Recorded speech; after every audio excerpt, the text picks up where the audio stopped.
In the quiet, picturesque neighborhood of Maplewood, life moved at a steady, predictable pace. To outsiders, Maplewood appeared to be the epitome of suburban tranquility, where families thrived in an atmosphere of mutual respect and support. However, beneath this veneer of perfection, not all was as it seemed. Sarah Thompson, a 42-year-old housewife, had spent the last 15 years of her life in this town, raising her son and supporting her husband, David, a successful business consultant. Their home, for all its warmth and charm, had become a prison for Sarah.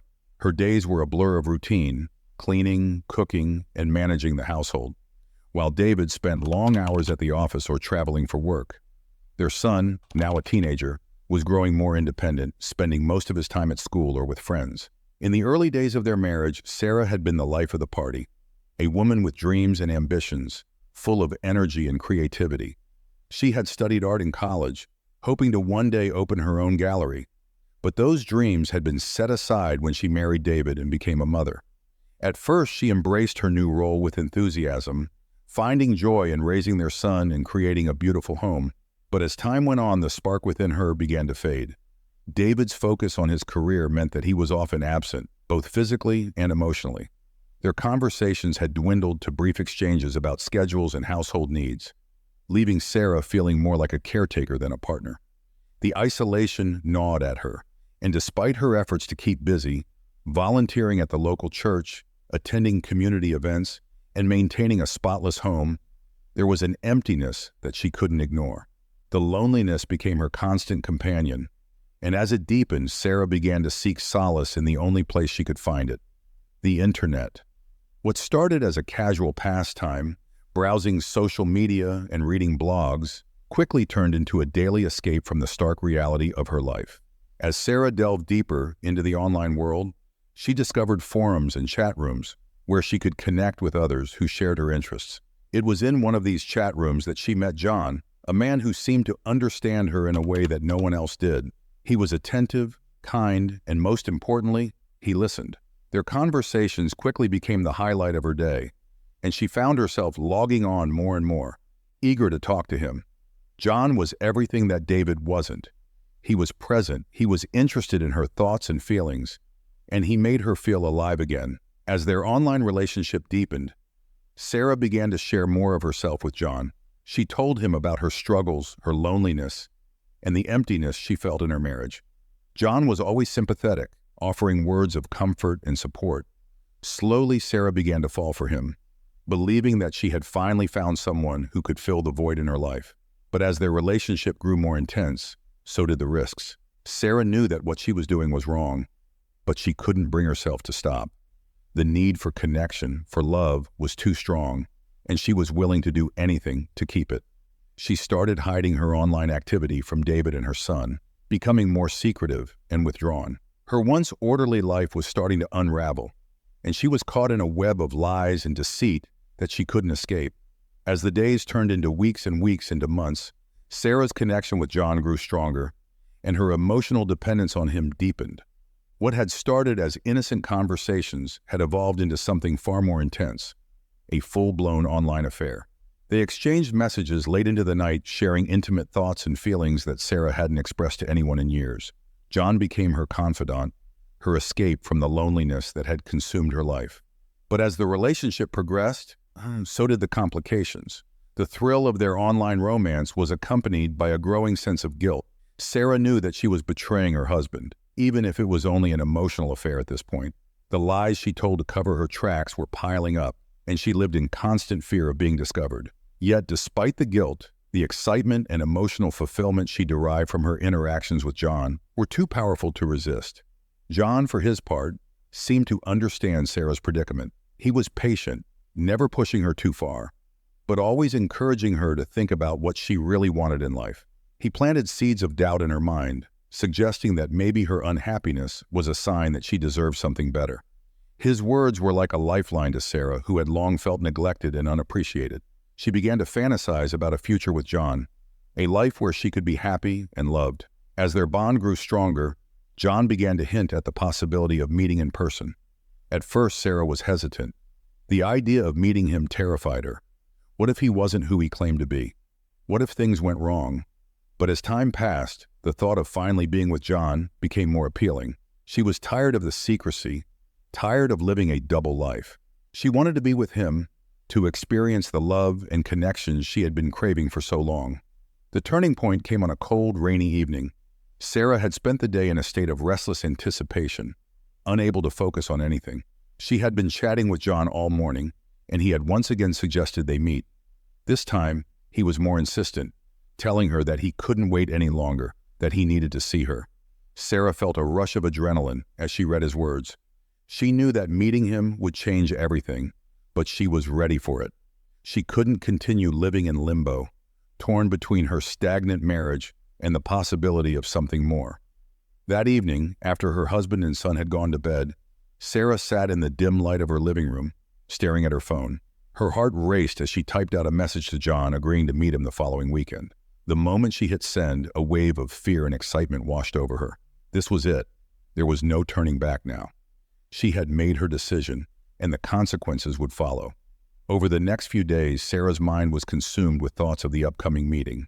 She went through the motions of her daily life, but her thoughts were elsewhere, focused on the possibilities that lay ahead. As the day of the meeting approached, Sarah found herself feeling increasingly anxious. The excitement she had felt earlier was now mixed with a deep sense of unease. She knew that what she was about to do could have serious consequences, but she couldn't bring herself to cancel. She had come too far, and the thought of going back to her old life was unbearable. And so on that fateful day, Sarah prepared herself to meet John. She told her husband she was going to visit a friend for the day and made sure her son had plans with his friends. With a mixture of hope and trepidation, she left the house, unaware of the tragedy that awaited her. The morning of the meeting arrived with a heavy sense of anticipation. Sarah had barely slept the night before, her mind racing with thoughts of what lay ahead. She went through her usual routine, but everything felt different, charged with an underlying tension.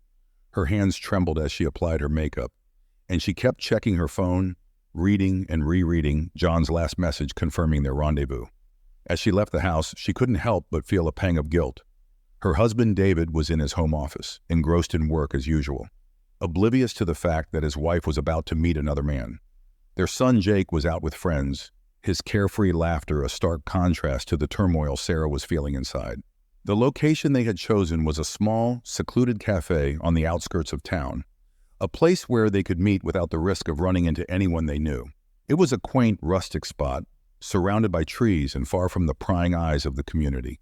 As Sarah pulled into the parking lot, her heart pounded in her chest. She sat in the car for a few moments, gathering her thoughts, before finally stepping out and walking towards the entrance. Inside, the cafe was warm and inviting, a stark contrast to the cold, damp weather outside. The smell of freshly brewed coffee filled the air, and soft music played in the background. Sarah scanned the room, her eyes quickly landing on a man sitting at a corner table. He looked up as she entered, and their eyes met. There was a moment of recognition, and then he smiled, a warm, reassuring smile that eased some of the tension in her chest. This was John. As Sarah approached the table, John stood up to greet her. He was exactly as she had imagined, tall, with an easygoing demeanor and a kind face. They exchanged awkward pleasantries, both of them nervous, but trying to appear composed. For a moment, it felt surreal to finally be standing in front of the man she had shared so much with, the man who had become her confidant and emotional anchor.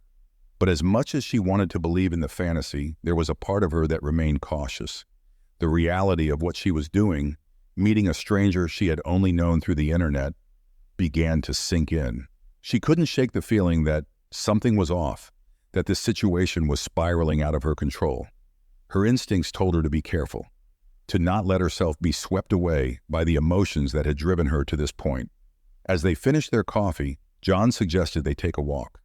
The cafe was near a wooded area, a perfect spot for a quiet stroll. Sarah hesitated for a moment, her apprehension growing, but she agreed.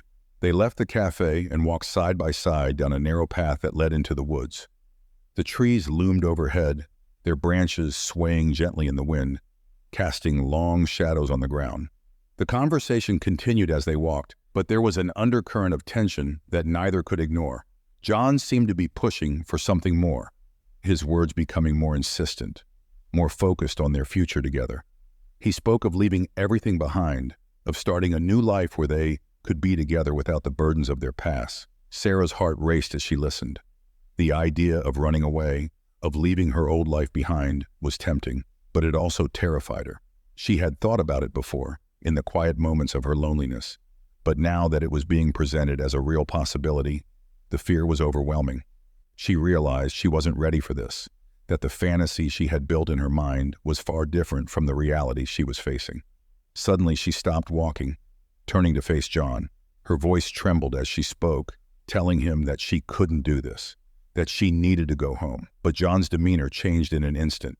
The warmth in his eyes was replaced by a cold intensity, and his grip on her arm tightened. He tried to persuade her, his voice becoming more forceful, but Sarah pulled away, panic rising in her chest. The situation was quickly spiraling out of control. What had started as an innocent online relationship had now turned into something far more dangerous. Sarah's instincts screamed at her to run, to get away from John as fast as she could. She turned and started to walk back towards the cafe, her steps quickening with each passing second. But John wasn't done. He followed her, his voice low and menacing as he called after her. The realization hit Sarah like a cold wave. She was in danger. She had let herself be drawn into a trap, and now she had to find a way out before it was too late. Sarah's heart pounded in her chest as she quickened her pace, the realization of the danger pressing down on her with each step. The wooded path that had seemed so tranquil just moments ago now felt like a labyrinth of shadows, each one potentially hiding a new threat. The sound of John's footsteps behind her echoed in the stillness, a constant reminder that she wasn't alone and that she needed to get away. Her breath came in short, panicked gasps as she reached the edge of the woods, the lights of the cafe now visible in the distance. For a moment she felt a surge of relief, thinking that she might make it back to safety. But then, just as she was about to break into a run, John caught up to her, grabbing her arm with a force that took her by surprise. "Sarah, wait," he demanded, his voice low and urgent. "We need to talk about this. You can't just walk away." Fear spiked through Sarah's body as she struggled to free herself from his grasp. His touch, once comforting in their online conversations, now felt like a vice, cold and unyielding. She could see the change in his eyes. Gone was the kind, understanding man she thought she knew. In his place was someone she didn't recognize, someone who wasn't going to let her go easily. "Let me go, John," she pleaded, trying to keep her voice steady. "I don't want this. I need to go home." But John only tightened his grip, his expression hardening. "You can't just leave," he insisted. "Not after everything we've been through. You said you wanted this, that you were unhappy. I'm offering you a way out, Sarah. Don't you see? We can be together, away from all of this." His words, once filled with hope and promise, now sounded more like a threat. Panic surged through Sarah as she realized that she had to act quickly. She couldn't afford to let this go any further. With a sudden burst of adrenaline, she yanked her arm free and started to run, her feet pounding against the ground as she raced towards the cafe. But John wasn't far behind. She could hear him shouting her name, the sound growing closer with each passing second. The once inviting cafe now seemed so far away, and she knew she had to reach it before he caught up to her again. The fear coursing through her veins gave her speed, but she could feel her energy waning, the terror of the situation sapping her strength.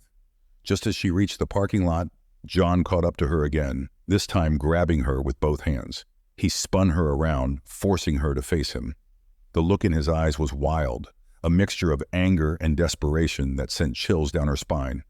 "Why are you doing this?" he demanded, his voice rising. "Why are you running from me? I thought we had something real, Sarah. I thought you wanted this as much as I did." Sarah's fear turned to terror as she struggled in his grasp, her mind racing for a way out. She had never seen him like this, had never imagined that their relationship could take such a dark turn. The man standing in front of her was nothing like the gentle, caring person she had come to know online. This was someone entirely different, someone she needed to escape from. "Please, John," she begged, tears welling up in her eyes. "This isn't what I want. I just want to go home. Please let me go." But John's grip only tightened, his face contorting with a mixture of rage and disbelief. "No," he growled, shaking his head. "You don't get to leave me like this. You can't just walk away." In that moment, Sarah knew that she was in grave danger. The situation had escalated beyond her control, and she was alone with a man who was clearly unstable. Desperation took hold as she realized that reasoning with him was no longer an option. She needed to find a way out, and fast. Without warning, Sarah lashed out, using all the strength she had left to push John away. The sudden movement caught him off guard, and he stumbled backward, momentarily loosening his grip.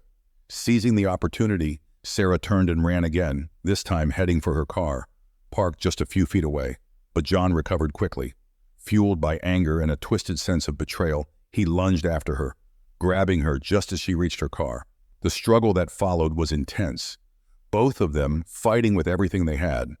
Sarah's fear gave her strength, but John's determination and fury made him nearly impossible to overpower.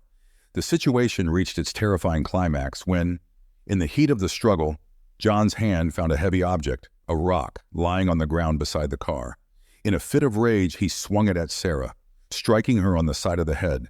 The force of the blow sent her crumpling to the ground, her vision blurring as pain shot through her skull. John stood over her, breathing heavily, the rock still clutched in his hand. For a moment, everything seemed to stop, the world around them falling into a deafening silence. Sarah lay motionless on the ground, her body limp and unresponsive. The reality of what he had done began to sink in, and a look of horror crossed John's face. He dropped the rock, his hands trembling as he backed away from her. The enormity of his actions hit him like a wave, and he stumbled back, his mind racing with panic and disbelief. What had started as a desperate attempt to hold on to the woman he thought he loved had ended in a moment of violence that he couldn't take back. In that instant, John knew that his life was over. He had crossed a line, one that there was no returning from. The woman who had once been his only source of solace now lay before him, lifeless, a victim of his own uncontrollable emotions. The morning after the tragic event, Maplewood was jolted awake by the news of Sarah Thompson's death. It spread like wildfire through the tight-knit community, sending shockwaves that left everyone reeling. The town that had prided itself on its safety and camaraderie was now the epicenter of a scandal that no one could have anticipated. David Thompson, Sarah's husband, was the first to be notified. The call came early in the morning, just as he was preparing for another day at work. When he heard the words, "There's been an accident," his heart sank. But nothing could have prepared him for the devastating news that followed.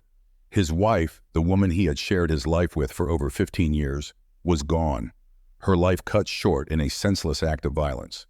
Grief consumed David as he struggled to comprehend the reality of the situation. In the hours that followed, the police arrived at their home, asking questions, searching for answers. They were polite, but the undertones of suspicion were clear. David, despite his shock and sorrow, found himself having to explain his wife's actions. Why she had been out so late, why she had been meeting someone in secret. It was during this time that the first plot twist emerged. As the police began to dig into Sarah's life, they uncovered her secret online relationship with John. The discovery came as a complete shock to David, who had been utterly unaware of his wife's emotional turmoil and her desperate search for connection outside their marriage. He had always assumed that their life, while not perfect, was stable and secure. Now he was forced to confront the painful truth that his own neglect and emotional distance may have driven Sarah into the arms of another man. The revelation of Sarah's affair was a turning point in the investigation. What had initially appeared to be a random act of violence now took on a more sinister tone. The police began to piece together the timeline of events, following the trail of messages and emails exchanged between Sarah and John.